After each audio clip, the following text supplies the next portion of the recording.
was a lot going on this weekend. And what a wild weekend. In the matches themselves, I beg people to come out and watch this team play this weekend. And I'm telling you, that match Friday, the second match of the series, we were in control and let the momentum shift. And, it got really, really hairy there for a while. But, that fourth set was an incredible display of volleyball. And Dilla was on fire. I mean, it was loud in there. And then for it to end the way it did with Kennedy Coyle going back to serve for the, I think, first or second time on the year because we ran out of substitutions, and for her to trickle a ball over on her senior day to win the match, just a lot of highs and lows, but mainly highs this weekend. It was a fun way to finish out the regular season.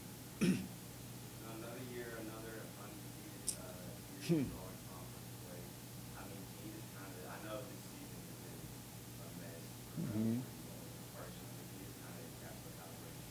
Pretty incredible. Now we have to think about that streak for another year. But what is it, 92? And another 92 straight, and now it'll go into next season. And excuse me. And it just really is. We've done a lot of special things in our program. I'm not sure there's any that are more impressive than that, just because of everything you have to overcome, to go undefeated in a season. And now this is the 24 season, the 23 season, the 22 season, the 21 season, the 20 season. It's pretty amazing. It's amazing that Kennedy Coyle and Katie Howard, our two fourth-year seniors, will walk away from here never knowing what it feels like to lose a Conference USA match. And just a crazy thing done one day at a time. I'm curious, how do you not let that streak get to your head? I feel like that's something that would add a lot of pressure. It absolutely would add a lot of pressure if it was something that we ever talked about. But we literally never talk about it. We literally just are trying to make the next play and win the next game. And I hate to sound like Nick Saban, but it's the process. When one game's over, we file it, and then it's go through the process again and get a scout together and prepare your team. And, and we like to think, of it. We haven't won 92 in a row. We've won one game and prepared 92 times. And it's been and it's remarkable to stand back and look at, but in the moment it's not anything that adds pressure. Honestly, it really does not add pressure to our team at all. I don't think it's something that we ever talk about, think about, because we're just going through our process to prepare for the next one. You look at where you guys are now, but that started back in the season with that really tough schedule. Do you think that your girls would be where they are physically and mentally tough if it weren't for that team? Yeah, I think every team, every human on this planet is a compilation of all their experiences, right? Like you are, I am, in our daily life. But I think teams work that way too. Like you become a compilation of all your experiences. And, this team, I think it was necessary to go through what they went through. It wasn't what we wanted them to go through. It's kind of like being a parent. Sometimes you have to let your child struggle a little bit to ultimately grow into what you want them to grow into. And we did everything we could to not be 4-6 at the beginning of the year, but it was also necessary for this team to look in the mirror a little bit and figure out who we needed to be. And, as a coaching staff, we've made several adjustments throughout the year that have made us a little bit better here and a little bit better there. And collectively, it's turned into a pretty special team. Another adjustment you made that you didn't really want to make was obviously being out for a little bit. You talked about how that really made this a player-led team. Can you talk about some of the benefits of being a player-led team? I mean, Yeah, that was one of those necessities, with Craig and I being away for 3 weeks.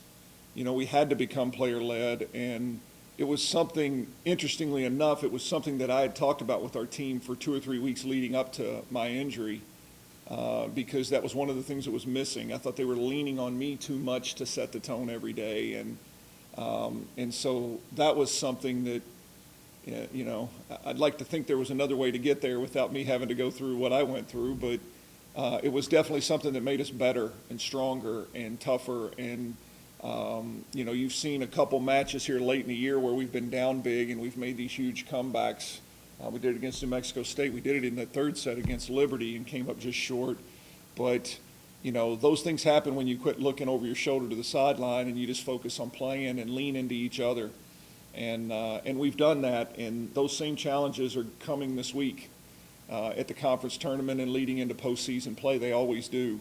And, you know, championship moments come down to little things. And, you know, I say a lot, but I've always honestly believed that 99% of a coach's job is done before game day. And so I talk about turning the team over to the team, and that has been done with this group now. We will, as coaches, we will work really hard the next couple of days to prepare for the tournament, and then we will turn the team over to the team again and see if we can find our way through the conference tournament. Couple other things happened. First off, you start out with kind of a statuette on Friday. By the end of the weekend, you got a full-size version of yourself coming up. Just wanted to get your thoughts on that. How much do you have to participate in that? Do you have to pose for that? First of all, it's hard to put into words, you know, like it's hard to get your mind around an honor like that. You know, that's obviously very, very special, and very, very few people are ever honored in that way. But it is my hope that that will forever stand on this campus to represent all the kids that wore that jersey, you know, and represented what our program stands for. And it is my hope that it will stand for, you know, all young people throughout this entire region who come from what I come from.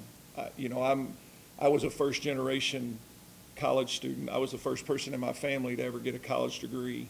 And I came to Western Kentucky and put myself through school and became the first person in my family to ever get a college degree. And I know what doors this place opened up to me. And so I hope it has meaning beyond just what our win-loss record has been, what our program has stood for, but I hope it also serves as an inspiration to any kid sitting out there that thinks that it's not in the cards for them, because all of this was not in the cards for me.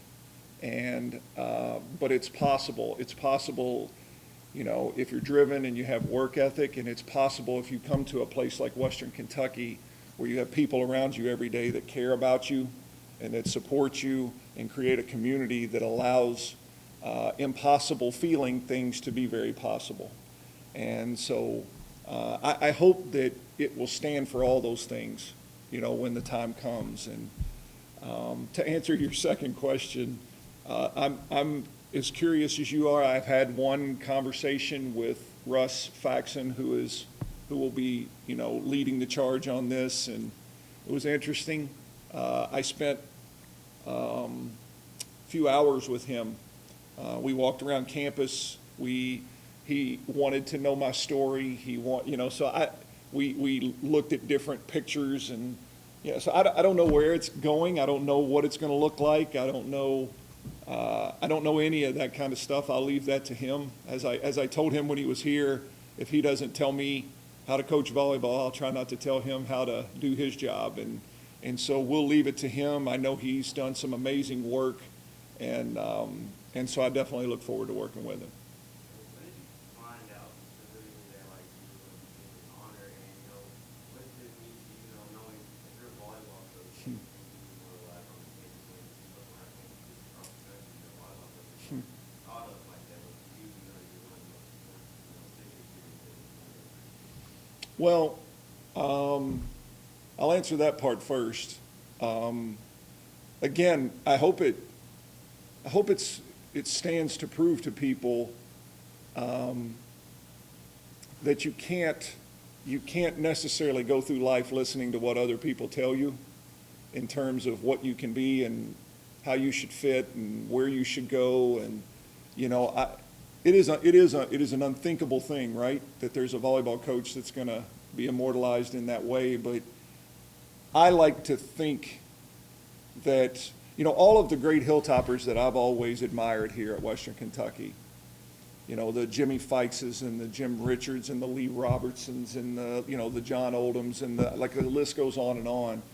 They were all incredibly successful in their own right, but what do they all have in common is how they treated people, how they treated people. And, I was raised to treat people in a certain way by my parents and my grandparents, and coming from not much myself, I understood that there's greatness at all levels of socioeconomic background, and people just need, and the common denominator for me was, I didn't have this and I didn't have this, but the common denominator is how you treat people. And I'd like to think that a big part of this has to do with the impact beyond WKU volleyball, because I don't think WKU volleyball on its own would be enough for such an honor, but I've always had such a deep love for this place in all facets. And I've tried to impact this place through all the other programs here on campus. I have deep relationships with basketball players and football players, and because they're all just 17-year-old kids that are trying to figure out who they are in life, just like I was when I stepped on the hill. And so I guess if I would have listened to what everybody thought was possible, then I would have switched directions. And hopefully this serves to prove to young people that if you put your head down and believe in what you're doing and treat people the right way, and that impossible things become possible. This was first mentioned to me a few months back. I've been sitting on this one a little bit. Cindy and I have been sitting on this one for a little bit, and when it was brought to my attention and they talked about wanting to announce it during the Hall of Fame induction weekend, and I've laughed to my family about this, what is your response when someone sits in front of you? Todd Stewart and President Caboni discussed it, and Todd Stewart approached me and said, hey, this is what we'd like to do. And I thought bobblehead night was plenty. That made me uncomfortable enough. But then when he alluded to the fact that this is something that they were going to move forward doing, what do you say in that moment?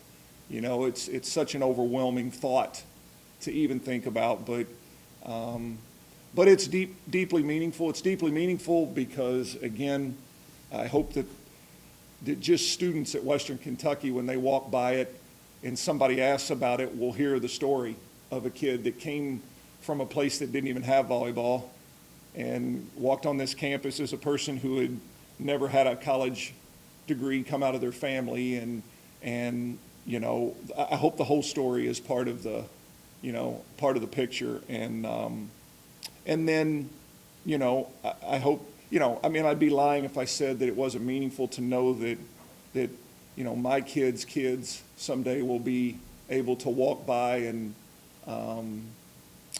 understand the importance in the role that I had, but again, be taught the lesson that it had very little to do with winning volleyball games.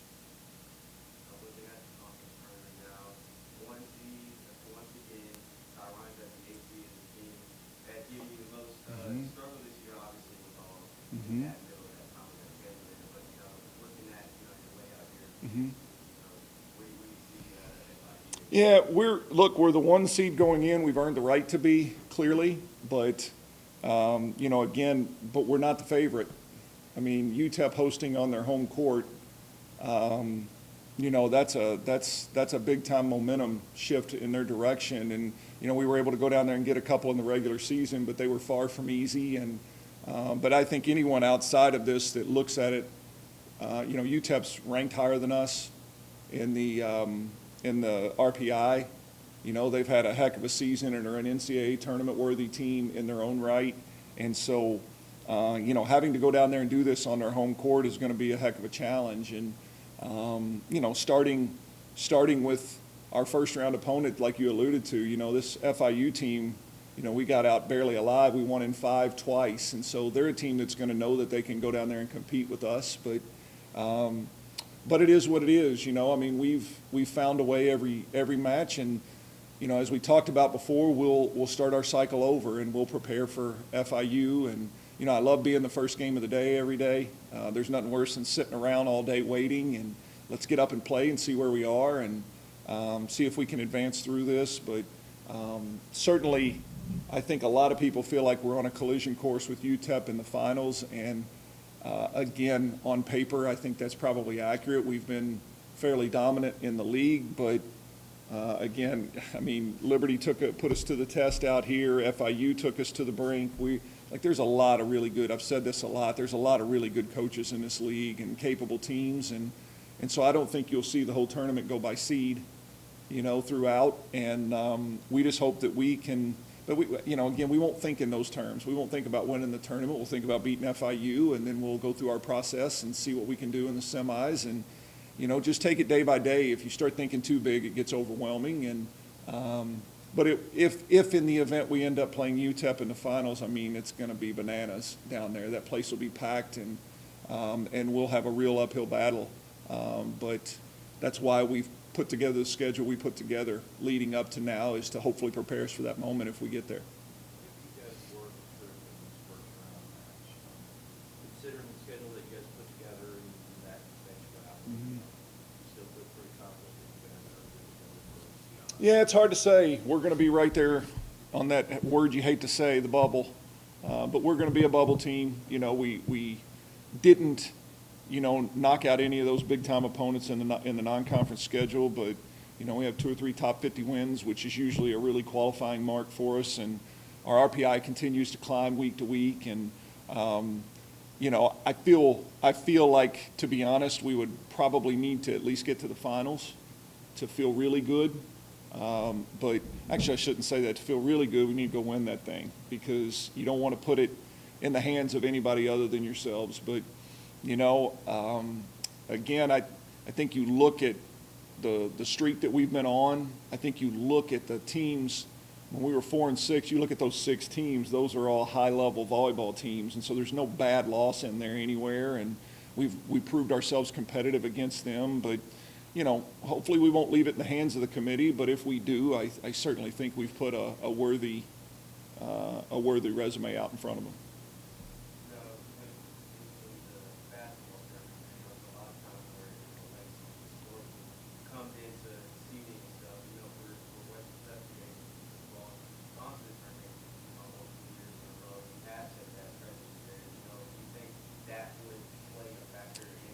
Yeah, it's hard to say. Every committee's different, right? Like committees are made up of human beings, you know, and those human beings move on and off of this committee. Like, it's not the same committee every single year of the same people. You know, there's people, you have, I think, a 3-year, 4-year rotation where you're on and off it, and so there's going to be different